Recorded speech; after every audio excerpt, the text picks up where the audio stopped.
Okay, good morning guys. Ipagpatuloy natin ang ating Dama tutorial sa 115 versus all moves.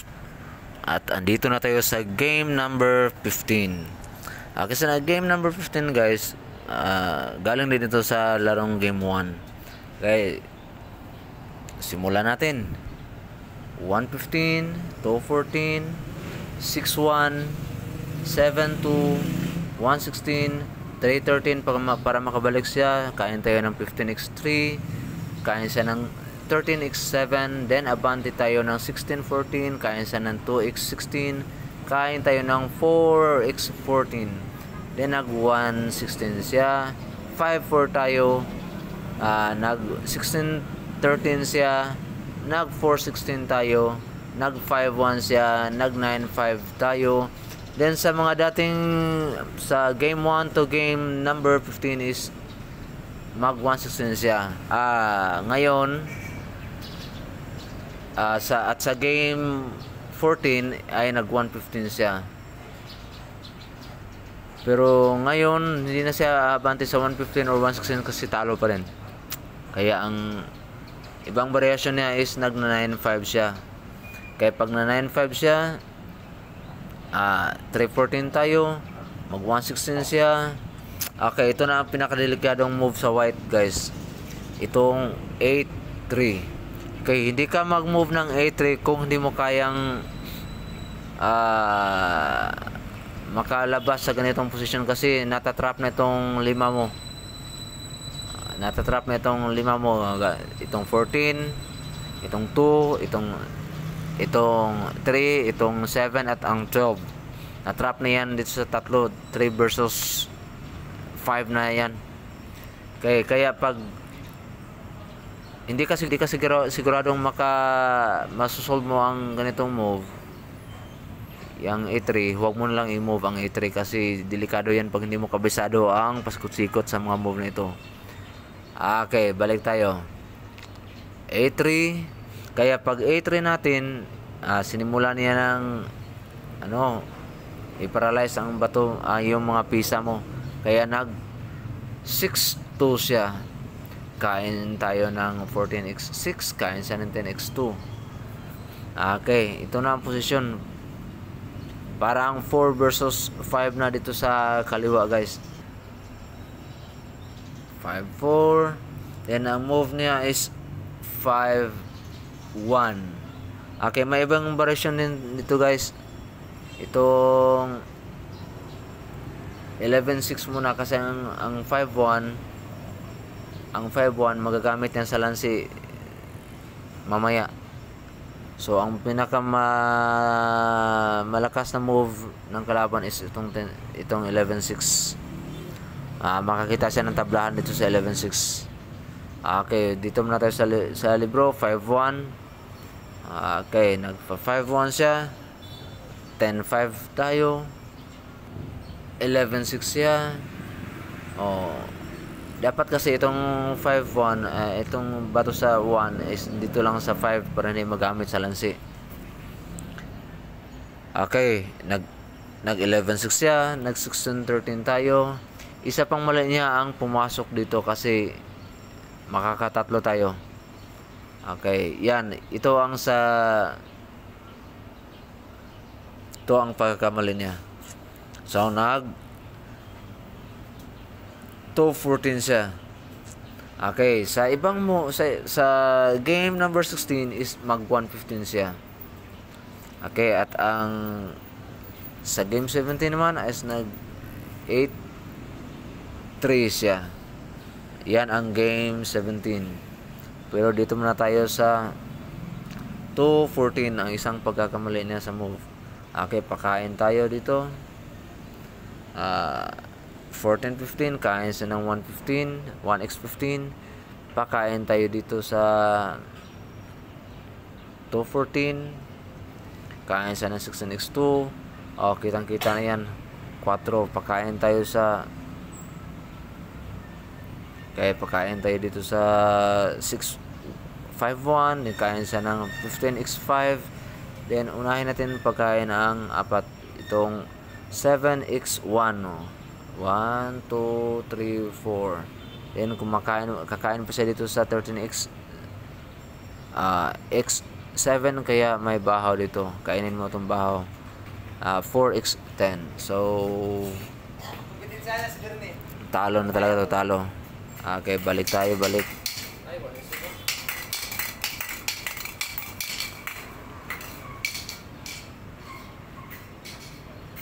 Okay, dito tayo kanina sa sinasabi nating nagpa 5-1 siya. Okay, ang matibay na move dito ay ang 11-6. Kasi balik, hindi na 5-1, 11-6 tayo. Pag mag 11-6 siya, 10-5 tayo. Mag 8-3 siya, kasi mag 11-6 tayo. Mag 3-13 siya. By the way, hindi siya maka 3-14 kasi madadalwan siya, dadama tayo, body yan. Okay, so dito siya sa 3-13. Okay, mag 16-14 tayo. Kain siya ng 2x16, kain tayo ng 4x14. Okay, mag 12. Okay, dito mag 12-8 siya para sasayangin niya ang pisa mo sa 14. Okay, 12-8 siya. Dito tayo sa 6-1, sasayangin niya dito sa 7-2. Move tayo ng 1-15, kain siya ng 14x16, sasayangan din natin dito sa okay 5-4. Okay, 5-4, ibabalik niya 16-1, kain tayo pa atras 15x5. Okay, dito guys, parang lugi sa posisyon ng white. 15-5 pala, 15x5. Then nagsi-6-2 siya para makulong talaga ang 5, 5 bato. Ito na sinasabi ko, 3 versus 5 na dito sa kabila, dito 3 versus 5, lugi sa posisyon. Okay, 6-2 siya, 5-1 tayo, wala tayong ibang ma-move. Okay, hindi siya pwede maka 2-14 kasi magpakain tayo dyan, kasolve tayo sa problem. Okay, so dito siya pag 150 natin. Okay, pag 150 natin, babalikan niya, kinokontrol talaga niya ang mga pisa natin. So kain tayo ng 15x3, kain siya ng 13x7. Then wala tayong ibang move, hindi rin ito pwede kasi mahang ang mga pisa natin, wala nang lakas. So ito na lang, 4-16. Okay, mukhang talo talaga guys. Ito ang pinakamatibay na, ito ang pinaka strong na move ng kalaban sa 2-14. Okay, halimbawa sa 4-16, kung mag sa 7-3 siya, okay, may talo dyan, may panalo tayo dyan, at may tablahan sa 7-3.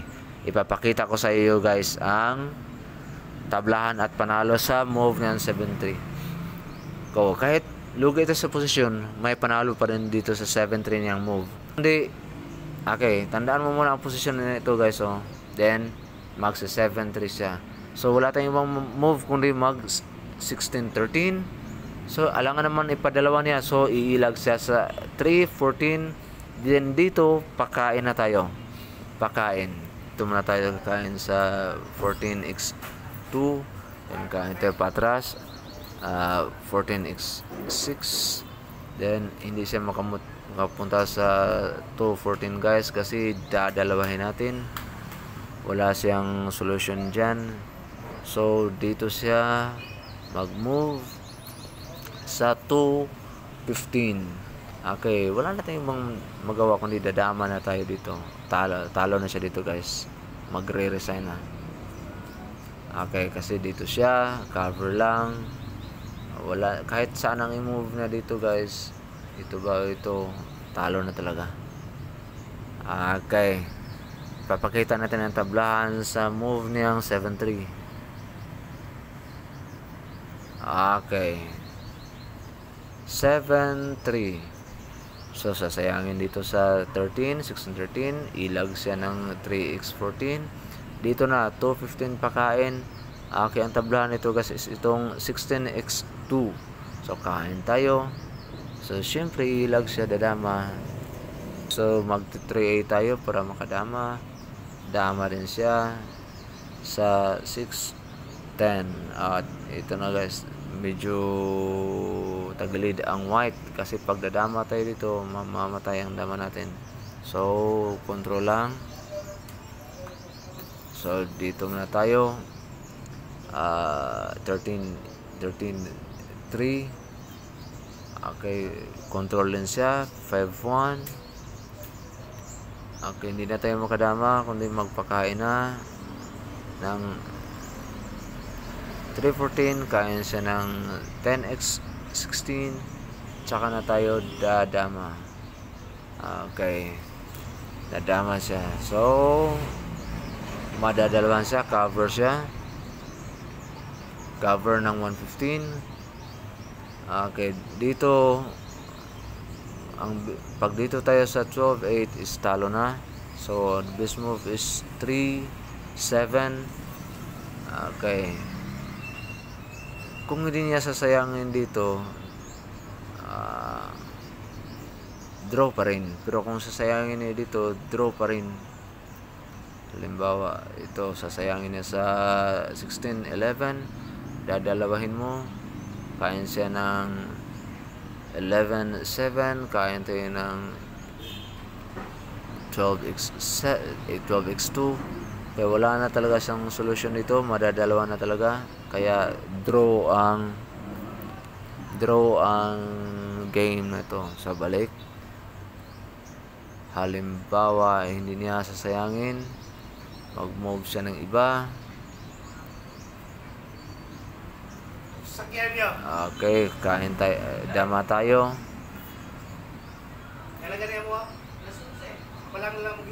Okay, balik tayo, balik.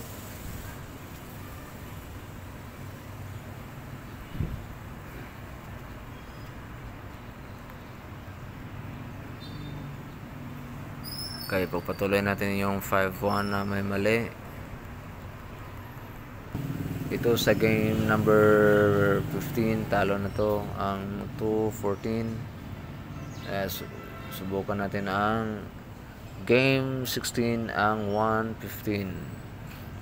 Okay, 4-16 tayo. So ito ang move niya, 6-1, 16-14, atras. Kain siya ng 2x16, 14x2, 7x15. At kain tayo ng 13x1. Okay, sa ganitong posisyon guys, parang naiipit ng ang mga pyesa na. So mag A8-3 siya. A3, 5-4. Hindi siya makapunta dito kasi dalawahin. At 12-7 siya.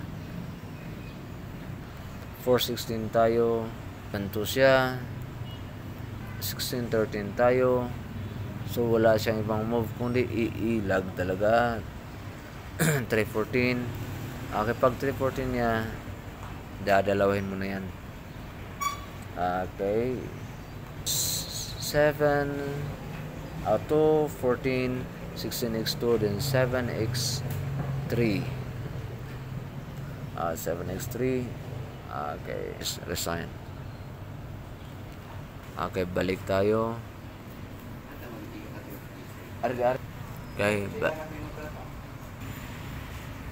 Okay, balik tayo. Okay, pag 16-13 natin, nag 1-1-15 siya, talo. Sa game 17 ay mag A8-3 siya. 4-16 pa rin tayo. Mag 3-14 siya, 5-4 lang tayo. Kung mag 12-8 siya, okay, pwede na tayo dadama 14-15. Kung halimbawa mag 1-15 siya, ang ititira mo lang natin ay ang 13-3. 13-3. Ito. 13-3. Okay. Kita mo, dadama tayo dyan. Okay. Kain siya. Kain tayo. Kain tayo ng 3. Okay. Kain siya isa dito. Tapos, siguruhin. Kain pa siya. Kain tayo ng 3. So, damage siya. So, hindi siya pwede mag 115. Okay. Balik. Hindi siya pwede mag 115 kasi malalanse siya. So, ang move na talaga is 12-8. Pag 12-8 niya, tayo na naman ang magpakain ng 14-15. Okay. Kahit siyan kakain, pwede siya mag 2-6 para makadama. Kasi kung dito siya kakain, kulong na ito dito sa 8 kasi may tao naman sa number 12, hindi makadama. So ang best move niya is kakain siya dito sa 6. 2x6, kain tayo ng dalawa rin ng 16-12. Dito tayo sa 12 kasi mas maraming dadama siya sa 6-10. Okay, pakain tayo 13-3 para makagawa tayo ng isa pang dama. So, kain siya ng 8x14. Pakain tayo ito ng 3-14 para dalawa ang ating dama. Trap ang 4 niya. 16x2. Kain tayo ng 7x3. Guarded ang 4. Tapos, 5x5.